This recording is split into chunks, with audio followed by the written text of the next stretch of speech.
नमस्कार, मैं डॉक्टर राकेश पाठक। क्या पाकिस्तान ने ऐसी मिसाइलें बना ली हैं कि वो वॉशिंगटन और न्यूयॉर्क पर निशाना साध सकता है?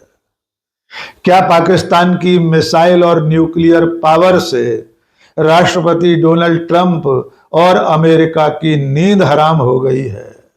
और क्या पाकिस्तान के इस खतरे के चलते अमेरिका पाकिस्तान पर हमला कर सकता है? और क्या ईरान युद्ध में फंसे हुए डोनाल्ड ट्रंप उस युद्ध से निकलने के लिए पाकिस्तान पर हमला करने का कोई बहाना ढूंढ रहे हैं?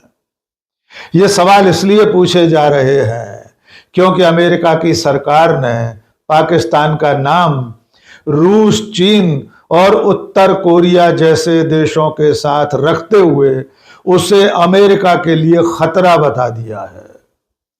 उधर अमेरिका ईरान की जंग में इस कदर उलझ गया है कि अब उसे लेने के देने पड़ रहे हैं।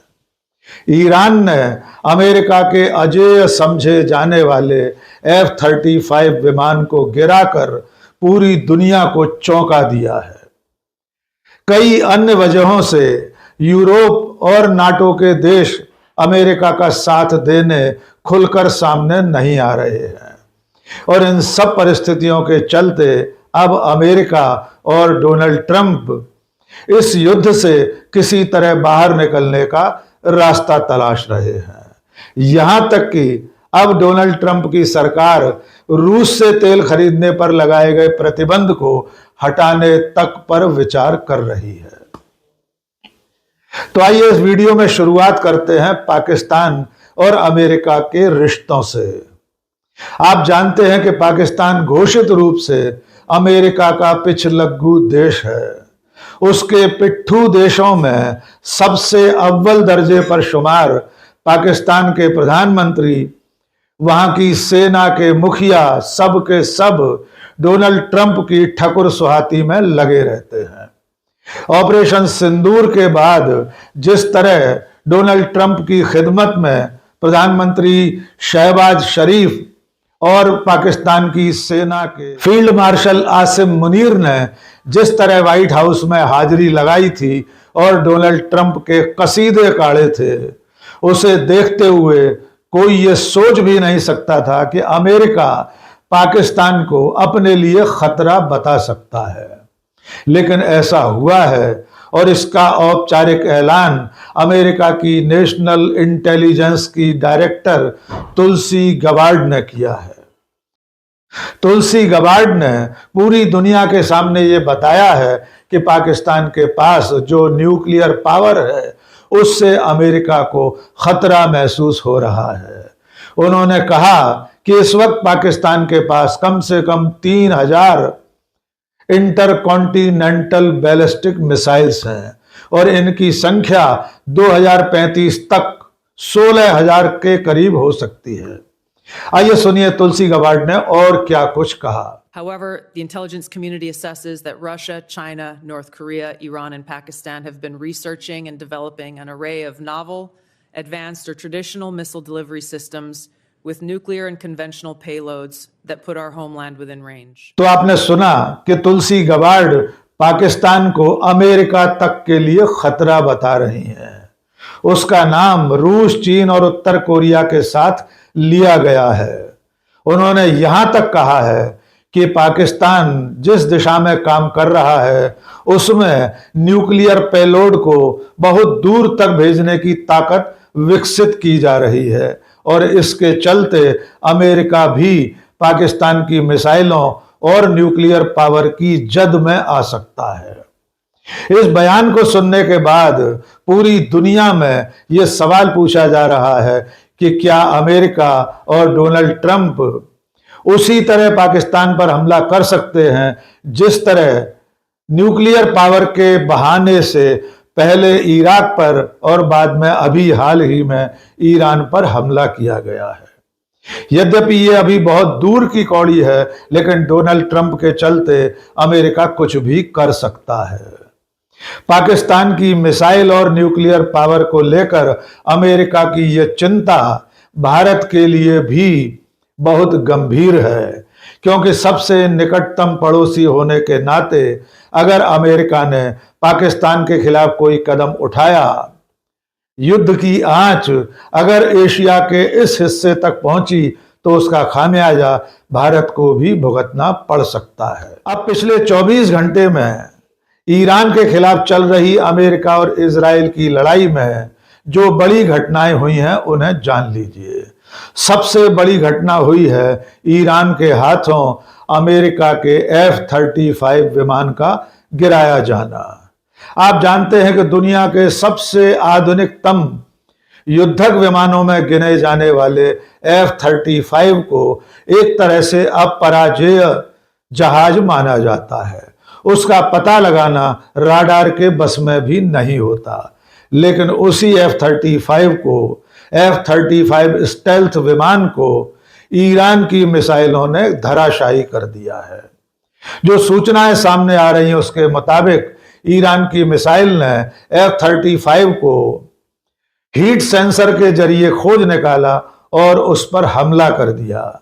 इसके बाद इस जहाज के पायलट को सऊदी अरब में आपात स्थिति में उतरना पड़ा और जहाज पूरी तरह बर्बाद हो गया। आज सुबह की खबर यह है कि ईरान ने एक और F-35 विमान पर निशाना साधा है। यद्यपि उसकी पुष्टि अभी नहीं हुई है, लेकिन जिस विमान को ईरान ने कल मार गिराया था उसका वीडियो IRGC ने जारी किया है। आइए ये वीडियो भी देख लीजिए।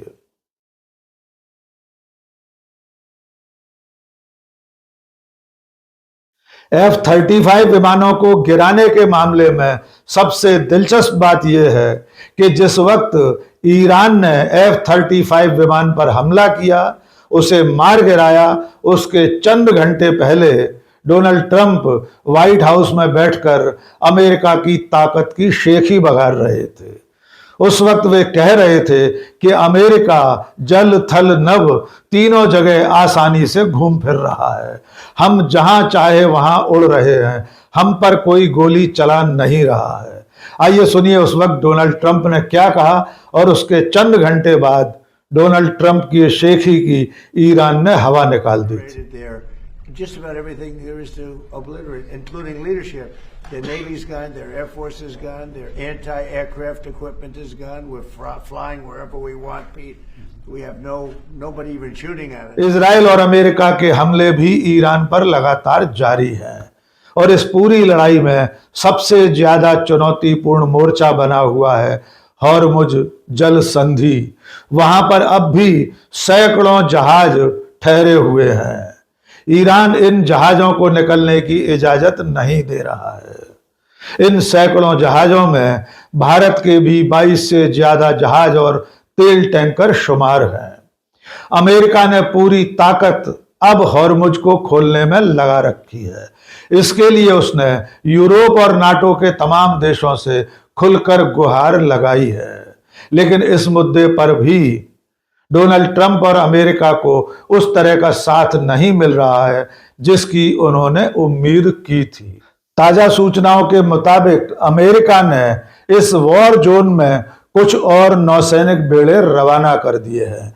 इनके नाम है USS बॉक्सर, USS कॉमस्टॉक और USS पोर्टलैंड। ये जंगी जहाजी बेड़े भी इस वक्त हॉर्मुज की तरफ बढ़ रहे हैं। आने वाले समय में युद्ध का असली मोर्चा हॉर्मुज जल संधि में खुल सकता है, जहां पर ईरान ने कुंडली मारकर रखी हुई है।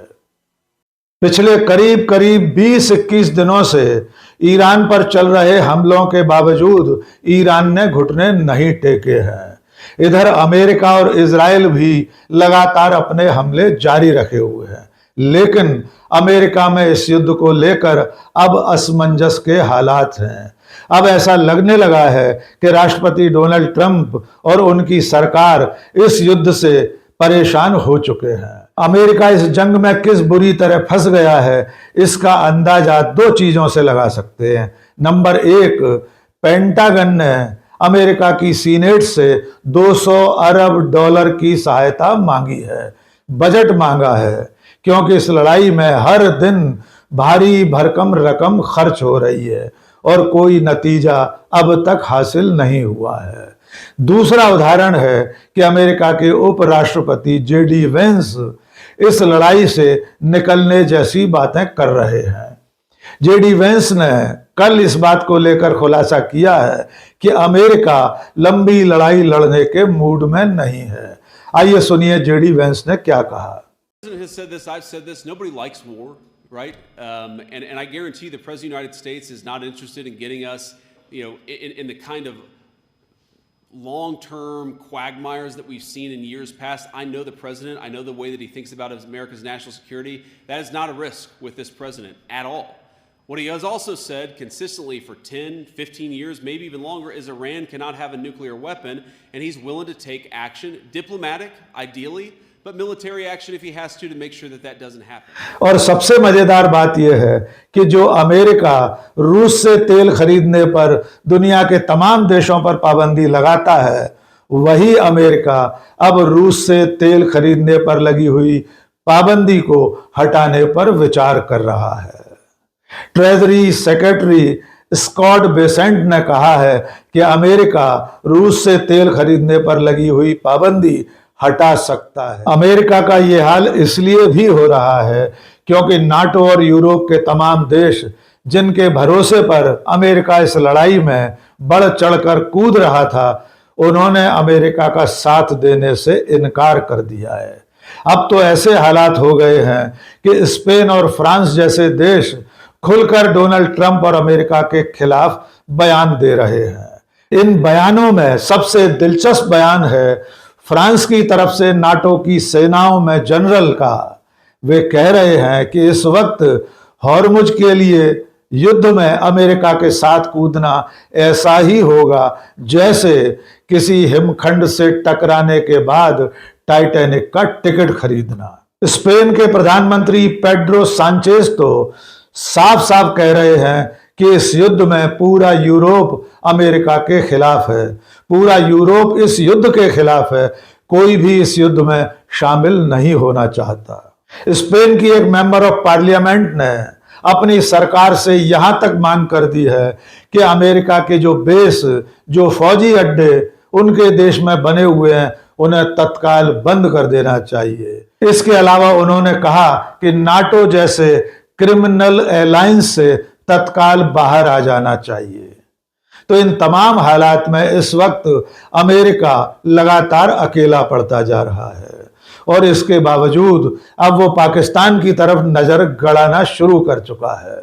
जिस तरह तुलसी गबार्ड ने पाकिस्तान को अमेरिका के लिए खतरा बताया है, जिस तरह उन्होंने कहा कि पाकिस्तान की मिसाइलें, उसका न्यूक्लियर पावर अमेरिका तक पहुंच बना सकता है, उसको लेकर अब यह सवाल खड़ा हो गया है कि क्या बहुत जल्द अमेरिका पाकिस्तान पर भी हमला कर सकता है। कोई नहीं जानता कि डोनाल्ड ट्रंप और अमेरिका कल किस देश के खिलाफ लड़ाई छेड़ दें, क्योंकि आपने हाल ही में सुना होगा उन्होंने ईरान युद्ध के चलते समय भी क्यूबा को हथियाने के दावे शुरू कर दिए हैं। तो अब इस बात पर नजर रखना होगी कि पाकिस्तान का खतरा जिस तरह अमेरिका महसूस कर रहा है, क्या वो सचमुच में वैसा ही खतरा है जैसा तुलसी गबार्ड बता रही हैं। चलते चलते एक मजेदार कवर पेज देख लीजिए। यह अमेरिका की प्रतिष्ठित पत्रिका द इकोनॉमिस्ट का है। इस पत्रिका ने राष्ट्रपति डोनाल्ड ट्रंप की खिल्ली उड़ाते हुए ईरान के खिलाफ चल रहे युद्ध का जो नामकरण था उसके बारे में हेडलाइन बनाई है। अमेरिका ने इस ऑपरेशन का नाम दिया है ऑपरेशन एपिक फ्यूरी, जबकि द इकोनॉमिस्ट ने इसे लिखा है द ब्लाइंड फ्यूरी। और इसमें डोनाल्ड ट्रंप की जो तस्वीर छपी है वो आप देख सकते हैं। उस तस्वीर में एक ऐसा हेलमेट डोनाल्ड ट्रंप के सिर पर लगा हुआ है जिससे कुछ भी सामने दिखाई नहीं दे रहा। यानी द इकोनॉमिस्ट का कहना है कि डोनाल्ड ट्रंप ने जो ऑपरेशन शुरू किया है वो एक अंधा क्रोध, एक अंधा बौखलाया हुआ गुस्सा मात्र है। तो आप अंदाजा लगा सकते हैं कि जो डोनाल्ड ट्रंप पूरी दुनिया पर दादागिरी गांठ रहे हैं, उनके अपने देश में उनकी खिल्ली उड़ाई जा रही है। आज के इस वीडियो में बस इतना ही। बहुत बहुत शुक्रिया। जय हिंद।